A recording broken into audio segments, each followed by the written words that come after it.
Canada, l'Afrique a trouvé une voie. Mais sauf que ça fait mal ce qui se passe aussi là-bas. Bonjour à tous, comme vous le savez. Le Canada n'est pas facile. Mais peut-être qu'avec les conditions de vie, avec les salaires, on se dit qu'il faut aller là-bas. Le Cameroun est donc en train de perdre tous ses cadres. Mais arrivé là-bas au Canada, selon les nouvelles règles de l'immigration, il y a par exemple 6 villes, que dis-je, 6 régions reculées qui recrutent les Africains, particulièrement les Camerounais. Et c'est dans le monde de l'agriculture.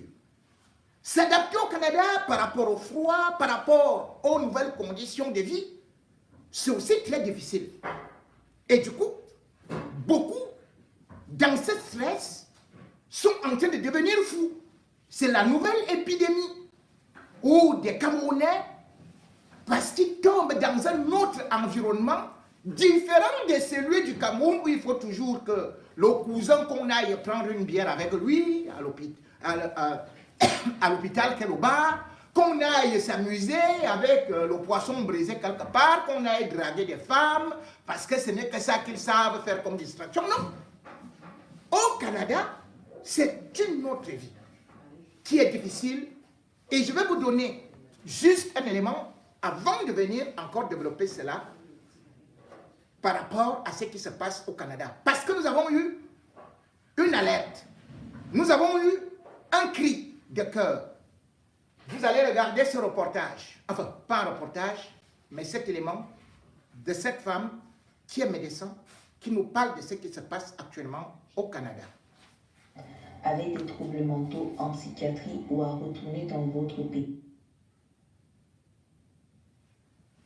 Oui, vous commencez.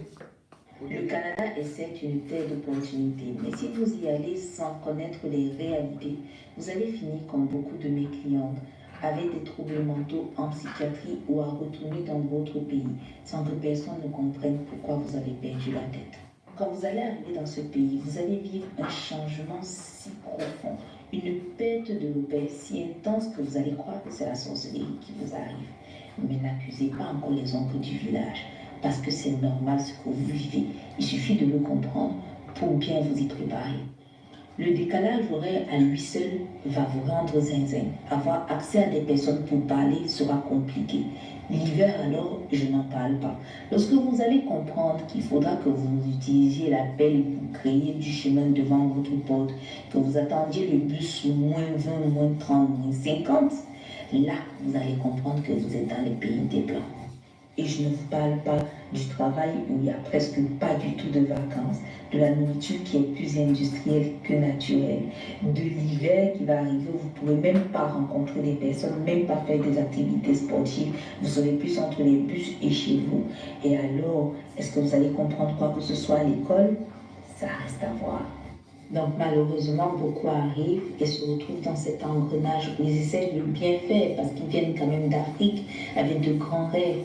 Mais malheureusement, ils commencent à entendre des voix, ils commencent à s'isoler, ils perdent le sommeil, ils ne mangent plus, ils quittent le travail, on les voit dans la rue, ils finissent en psychiatrie et ils rentrent au pays. On ne comprend pas ce qui s'est passé. Lorsque vous arrivez dans ce pays, la première des choses que vous devez donc chercher, c'est le soutien émotionnel et mental. Ça peut être quelque chose qui est fourni par l'école, ça peut être une communauté religieuse, ça peut être une communauté culturelle qui vient par exemple de votre pays ou bien une communauté africaine. C'est très important de ne pas du tout vous isoler. Vous devez avoir un premier repère de personnes sur place. Ensuite, vous prenez le temps de vous informer sur les procédures, sur les process, sur comment vous allez faire pour avancer vos pions au fur et à mesure du temps. N'arrivez pas tout de suite pensant que l'argent va vous attendre devant. Vous devez travailler puisque vous ne faites des études alors que vous êtes venu faire des études et parce que vous avez des projets en Afrique. Ça va vous caler au cou. Restez concentré sur ce que vous êtes venu faire et soyez patient parce que ce sera dur. Rappelez toujours qu'entre votre image de l'Occident en Afrique et la réalité, il y a souvent une très grosse différence. Alors restez en alerte. D'accord ? Le 8 mars, on a notre atelier en ligne sur les souffrances de la femme. Beaucoup de femmes sur le continent, dans les diasporas, sont en train de souffrir en silence et ne savent pas du tout à qui parler. Parfois, elles ont même déjà reçu des médicaments, mais ça ne va toujours pas. Alors réservez votre place en cliquant sur le lien en profil et ensuite... Oui, beaucoup vont, en regardant ça, ils vont dire, ah oui, je préfère rester au pays. Parce que là-bas, il n'y a pas, je veux pas me... Je vais rester bien intégré, je suis chez moi. Oui, je préfère me débrouiller sur le Benskin et tout et tout. Mais le problème, c'est que, oui, même au pays aujourd'hui, on a l'impression qu'il y a beaucoup plus de crises de folie qu'avant. Oui, il y avait le centre Jamon. Mais aujourd'hui, quand on voit comment le pays fonctionne, les gens qui regardent le Cameroun à l'étranger disent, mais c'est un pays de fous. Comment est-ce qu'on va dire que c'est un pays de fous? Parce que l'état d'insalubrité du Cameroun, l'état de la corruption du Cameroun, l'état des vieux qui dirigent le Cameroun, quand on regarde ça, tout le monde pose les mains sur la tête et dit, ça c'est un pays de fous. Encore, on pouvait dire que c'était des fous qui nous gouvernaient. Mais aujourd'hui, les images des villes du Cameroun, même si vous avez n'importe quel mental, vous devenez fou. Les enfants même qui partent d'ici pour aller passer des vacances là-bas, ils deviennent fous en 2 jours. Au Canada, là, vous pouvez même devenir fou après 6 mois ou 7 mois parce que et tout, vous ne vous adaptez pas et la table, c'est pas facile et tout. Mais au pays là, rien que quand vous voyez les ordures, les mouches, les selles et les routes, vous devenez complètement fou. Maintenant, le nouveau challenge, c'est quoi? Les Camerounais s'installent déjà sur des poubelles. Certains vont avec des fauteuils, d'autres avec des salons, d'autres même avec les écrans télé. Ils s'installent dans des poubelles. Dans une ville normale, dans un pays normal, les populations camerounaises seraient déjà sorties pour demander le départ du ministre du développement urbain. Ils auraient déjà demandé le départ du maire et du super-maire. Ils auraient déjà demandé le départ du premier ministre qui pourtant a organisé des réunions. Joseph John Gouté. Et il y a une autre là qui n'a que des grosses fesses, Ketia Coutès. Qu'est-ce qu'elle fait dans le gouvernement? C'est un gouvernement de fous. C'est un gouvernement de fous. L'image du Cameroun aujourd'hui est tellement détériorée qu'on se demande est-ce que ce sont des gens qui vivent là? Et quand nous sommes à l'étranger, on nous dit quoi? Vous êtes dans le pays des zombies, vous êtes zombifiés. Charles Ateba Yann le disait déjà, qu'on était zombifiés. Regardez. Le renouveau des ordures. Maintenant, voilà pour le billard. l'insalubrité. Voilà le Cameroun. Le règne des ordures. 2025. Tournons la page.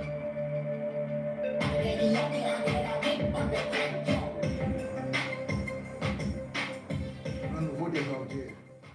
Bon, regardez celui-ci. Vous-même, quand vous voyez ça, voilà quelqu'un qui est calmement installé au niveau de la poubelle d'une colline d'ordures. Il a la télé. Il dit qu'il allume. Il boit sa bière.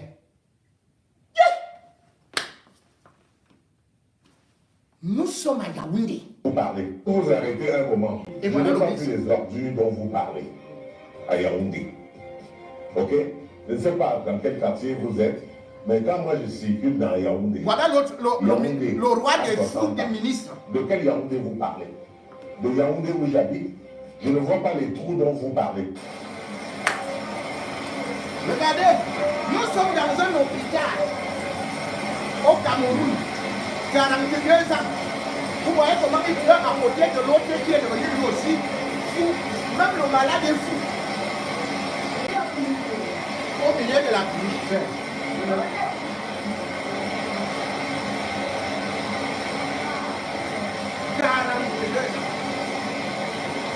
Voilà comment il pleure à l'intérieur de l'hôpital. Voilà le malade.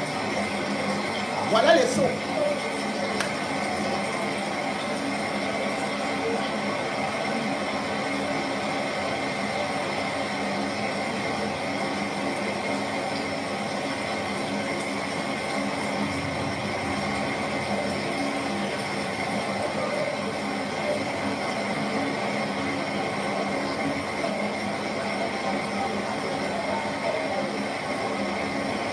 de la gloire.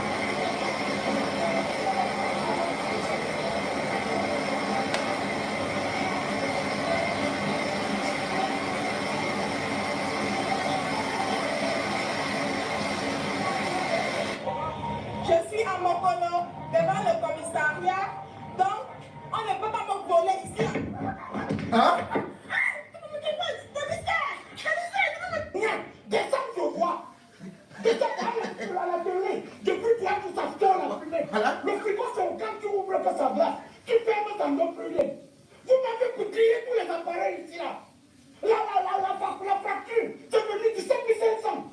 Oh, tu peux te prendre une somme. Voilà son brenda. Tu descends, je vois. Quand tu sors, je trouve ça. C'est quoi nous dans ce pays? On paye la lumière, on n'a pas la lumière. Papa, ça vient comme si on a besoin de se battre le bambou. Ça vous tient comme que vous soutenez les cochons. En te passant là, tu vas même avertir. La petite radio qui était là-bas, vous engrillez. Parce que moi, je n'ai personne dans ma vie pour te porter plainte. Et si je porte plainte, tu as des relations. Bon, utilise tes relations pour te sangler de voix. Vous m'avez vous faire. Vous pensez que vous allez méditer les gens ou se martyriser ou traumatiser les gens pourquoi? Surtout à descendre de vos poids. C'est ça qui Voilà. Pour le bonheur de tous les Camerounais. Voilà le fou de l'Assemblée. Voilà un fou président de l'Assemblée. J'ai une ambition forte du chef de l'État, son Excellence Paul Biya, le candidat de la région de l'extrême nord à la prochaine élection présidentielle. Vive Paul Biya! Oh yeah! Vive Paul Biya! Oh yeah! Vive Paul Biya! Oh yeah! Je vous remercie. À partir d'aujourd'hui, dites à vos familles si vous mourrez qu'il faut qu'on vous enterre avec le drapeau du Cameroun. Parce que quand tu arrives chez Dieu avec le drapeau du Cameroun, il te met une fois que au paradis. Mais quand tu passes sans le drapeau, il te met en enfer. Pourquoi? Quand tu pars avec le drapeau, il sait que tu étais en enfer déjà. Donc il ne va pas te juger. Te voilà averti. Voilà donc averti. Avec le drapeau du Cameroun, on entre droit au paradis. Ça peut être un cinéma, un film de tragicomédie. Mais la réalité est que nous sommes au tournant de notre histoire. Les Camerounais aimaient leur pays, étaient fiers de leur pays. Aujourd'hui, les Camerounais se cachent même parfois, refusent même de dire qu'ils sont Camerounais. À cause de la situation catastrophique de notre pays, de nos élites, de notre gouvernement. Vous vous rendez compte qu'aujourd'hui, le peuple camerounais est en train de se vider. Vous avez pu suivre le communiqué du gouvernement, où d'ailleurs le ministre de la Défense disait que même les soldats, les militaires camerounais, les gendarmes du Cameroun, fuient maintenant pour aller en Ukraine. C'est-à-dire qu'ils préfèrent aller au champ de la mort, hein, ou en Russie. Mais si vous voyez un peuple perdre un tel espoir et tomber dans le désespoir, parce qu'aujourd'hui, ce sont les enseignants universitaires qui deviennent des agriculteurs au Canada. Ce sont des cadres du Cameroun qui fuient le Cameroun pour aller à Sao Tomé et Principe, ou encore, s'ils ont de la chance, ils vont au Canada. Et comme le Canada a ouvert les vannes, à cette allure, le Cameroun va se vider. On n'aura même plus les fonctionnaires. Ou plutôt, on n'aura pas des personnes véritablement qualifiées. Rien qu'en 2020, selon les statistiques de l'Organisation internationale du travail, et confirmées par le ministère de l'économie, 23 600 Camerounais ont fui le pays pour aller s'installer au Canada. Ils préfèrent faire des petits jobs. Imaginez en une seule année. L'année dernière, en 4 mois, 6 000 Camerounais travaillant dans des secteurs clés avaient eu à déserter des emplois pour aller faire soit la maintenance, soit l'agriculture, soit récolter des pommes au Canada. Ça, ce sont les cadres.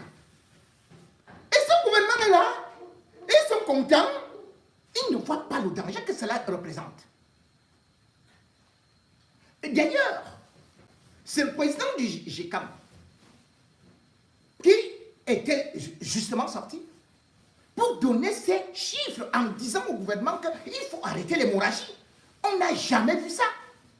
Qu'un pays perde toutes ses forces et vive ainsi. Et selon les nouvelles statistiques, sur 10 Camerounais, 6 ont envie de fuir le pays.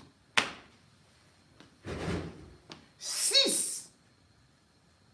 Et c'est les gens qui sont là-bas au pays qui, parfois, me regardent ici. Ils n'ont pas le crédit pour le wifi. Hein. Ils ont faim, ils n'ont pas mangé depuis 2 jours. L'électricité est coupée depuis 2 semaines. Les pluies et machin et tout ça, leurs enfants n'ont rien à manger. Mais tu vas voir, ils vont s'asseoir là pour dire que on t'attend ici au pays, le pays te manque et tout et tout. Alors qu'eux-mêmes, ils sont en train de vouloir fuir pour aller même au Gabon seulement. Mais seulement, le problème c'est qu'ils n'ont même pas de pièce d'identité. Ils n'ont pas de passeport. Et ils n'ont même pas le petit fonds pour pouvoir voyager. Mais s'il fallait donner à chaque Camerounais l'opportunité de voyager, un visa ou un passeport, le pays là, il ne resterait que Biya avec son vieux gouvernement. Parce qu'il n'y a rien à espérer. Il n'y a pas d'avenir. Ce sont les mêmes vieux qui tournent en rond. Et même les salaires sont les plus bas.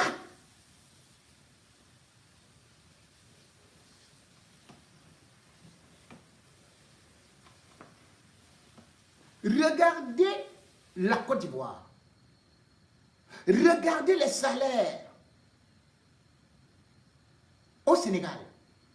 Allez même tout simplement à côté en Guinée équatoriale.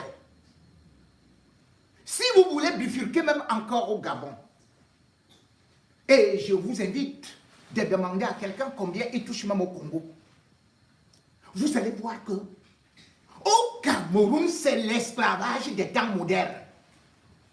Et je voudrais bien vous dire que le SMIC, c'est 36 000 francs. Vous pouvez vivre avec ça. Les Camerounais sont donc obligés de partir au Canada. Quand on leur dise qu'ils deviennent fous, c'est cela. Comment vous allez vivre dans un pays de fous et ne pas aller là au moins, si vous êtes fou, on part avec vous dans un centre psychiatrique. Si vous êtes fou, vous avez au moins un petit abri. Il y a des gens qui vont vous suivre. Et si vous travaillez un peu, ce que vous touchez en un mois dépasse déjà les économies de ce que vous faites en un an au pays. Comment on ne va pas partir? Comment on ne va pas partir?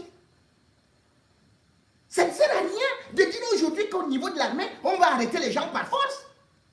Les gens traversent pour aller maintenant de notre armée. Ils sont pleins. Ce n'est pas en Ukraine. Ce n'est même pas en Russie. C'est ici au Nigeria. C'est là où ils traversent maintenant pour aller. Ils vont dans des pays voisins. Plus les années passent, plus nous nous endettons, plus le fonctionnaire aime à payer, et plus la jeunesse, même avec les diplômes, n'a plus espoir. Et même ceux qui avaient le travail, puisque là je vous ai parlé des gens qui avaient l'emploi, qui sont déjà partis. Oui, les statistiques par rapport à l'Afrique. Vous vous rendez compte qu'on va vous dire que aujourd'hui, 6 millions de Camerounais sont installés en Europe. 6 millions. Je ne parle pas de l'Amérique du Nord. Je ne parle pas de l'Afrique. Si vous avez 6 millions d'une population, d'ailleurs, on ne connaît même pas combien nous sommes, qui sont à l'étranger. Les médecins, ils sont partis. Il y a des mois où tu ne peux pas avoir un pédiatre. Ailleurs, on augmente le salaire. Ailleurs, on a diminué le coût du carburant. La Côte d'Ivoire vient de diminuer ses coûts de carburant. Mais au Cameroun, on ne diminue jamais rien. On n'augmente pas les salaires. Vous êtes avec le même salaire, la nourriture augmente, et il y a l'inflation, et tout. Mais on vous dit, c'est comme si le Cameroun était le seul pays où il y avait la crise. Pendant ce temps, ils volent des milliards. Ils détournent l'argent des grands travaux. Ils parlent de grandes réalisations qu'ils n'ont jamais réalisées. Alors, les Camerounais sont obligés de partir. Mais partir finalement, pourquoi? Ceux qui sont partis, bien évidemment, doivent mettre la main à la pâte. Mais pas seulement parce que nous sommes, nous dit-on souvent, à l'abri de mauvais traitements, des traitements inhumains et dégradants. Nous sommes à l'abri de la prison, dit-on. Et c'est ça qu'on nous dit. Venez parler ici au pays. Nous avons parlé au pays. Beaucoup ont été arrêtés. Beaucoup sont partis en prison. Et dans tous les pays au monde, il y a des sacrifices. Vous ne pouvez pas vous libérer si vous n'êtes pas prêt à vous investir. Si vous attendez que les gens quittent d'autres pays pour venir vous sauver. Non. 2025, si vous ne voulez donc pas partir, dites que ce pays doit aussi changer, comme c'est en train de changer au Gabon. Ce pays doit aussi changer comme ça change partout ailleurs. Ce pays, nous aussi, nous devons profiter. Ce n'est pas pour nous que vous le faites. Ce n'est pas pour des gens qui sont à l'étranger. Mais c'est pour vous-même. Et c'est pour cela qu'on vous a dit, allez vous inscrire sur des listes électorales. Soyez prêts à défendre vos votes. Ne vous laissez plus manipuler. Et puis, comment vous pouvez être seulement courageux pour dire il faut aller risquer la vie en faisant les trafics de drogue, en allant voler, et puis vous finissez toujours en prison. Mais mieux vous allez en prison pour des causes nobles que d'aller parce que vous avez volé, parce que vous avez faim, parce que vous faites maintenant le trafic de drogue. Le Cameroun est devenu le centre du trafic de drogue. Bafoussam alors, c'est trop grave. Et si on y va, et on voit un type comme Atanga qui se levait là et dit qu'ils sont en train de détruire la drogue. Mais non, c'est qui importe la drogue? Qui fait circuler la drogue? Qui consomme même et quels sont les meilleurs clients de la drogue? La drogue profite à qui? Ça profite à ces régimes. Donc, c'est un pays aujourd'hui où rien que tout ce qui est négatif qui arrive. Oh, les sacs de cannabis, oh, on a pris tel nombre de kilogrammes, on va à tel ou tel endroit, on va détruire ceci et cela. Ces gens ont détruit la vie des Camerounais. Quand vous voyez un pays se vider, cela veut dire qu'il n'y a pas d'espoir. Cela veut dire que la jeunesse est dans le désespoir. Cela veut dire que même les cadres sont dans le désespoir. Vous vous rendez compte dans les pays de l'OCDE? Plus de 7000 médecins camerounais exercent.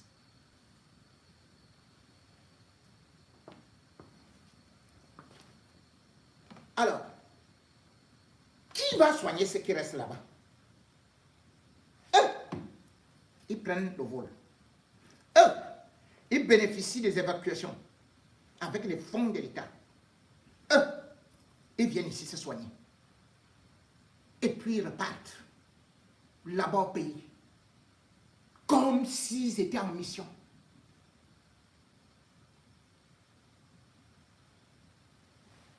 Et vous voulez regarder? Comme si ce n'était pas votre pays. Comme si vous n'aviez pas de droits.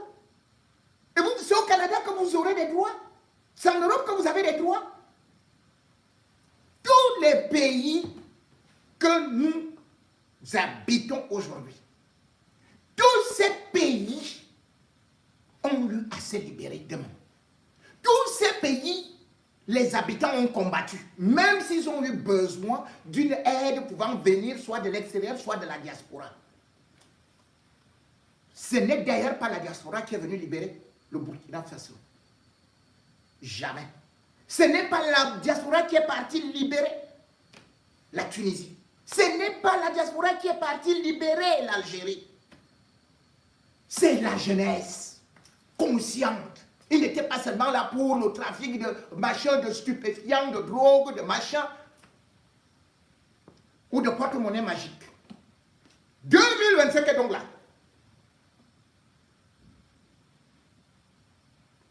Et c'est là où ça doit se décider. Si vous voulez continuer avec la drogue, si vous voulez continuer à dormir dans des poubelles, votez Paul Biya. Si vous voulez continuer à mourir d'accidents de circulation, votez Paul Biya. Si vous voulez avoir vos femmes et leurs bébés confisqués dans les hôpitaux, votez Paul Biya. Si vous voulez les stades qui ne sont jamais achevés et où on ne fait que s'endetter, votez Paul Biya. Et si vous voulez voir vos enfants ne jamais être recrutés à l'ENAM, à l'EMIA, à l'ERIC, votez Paul Biya. Si vous voulez voir vous-même être sacrifiés, vos enfants sacrifiés, tout votre quartier sacrifié, livré au diable, votez Paul Biya. Si vous voulez, comme avenir, être mototaximan et y mourir sous un camion, votez Paul Biya. Si vous voulez être diplômé de l'enseignement supérieur avec un bon français, parlant parfaitement anglais, et finalement, vous ne vendez que de l'eau, votez Paul Biya. Si vous voulez voir les gros camions porter vos armes au profit de Franck Biya, allez les livrer aux Libanais, aux étrangers, et aussi sortir du pays tout le diamant, pendant que vous êtes dans l'obscurité, votez Paul Biya. Si vous voulez voir votre pays sombrer avec les Mbargangele, avec les cavaliers de Djibril, avec tous les vieux papis qui, même morts, continueront à vous diriger, votez Paul Biya. Si vous voulez voir vos enfants se faire violer, faire la marche arrière et surtout être livrés comme de la chair parce qu'on aime souvent leurs petits doigts quand on mange ça cru, on boit un peu de leur sang, ça redonne de la vitalité, votez Paul Biya. Bref, si vous voulez un pays là où on mange et on se repose sur des immondices d'ordures, de caca, de pipi, votez Paul Biya.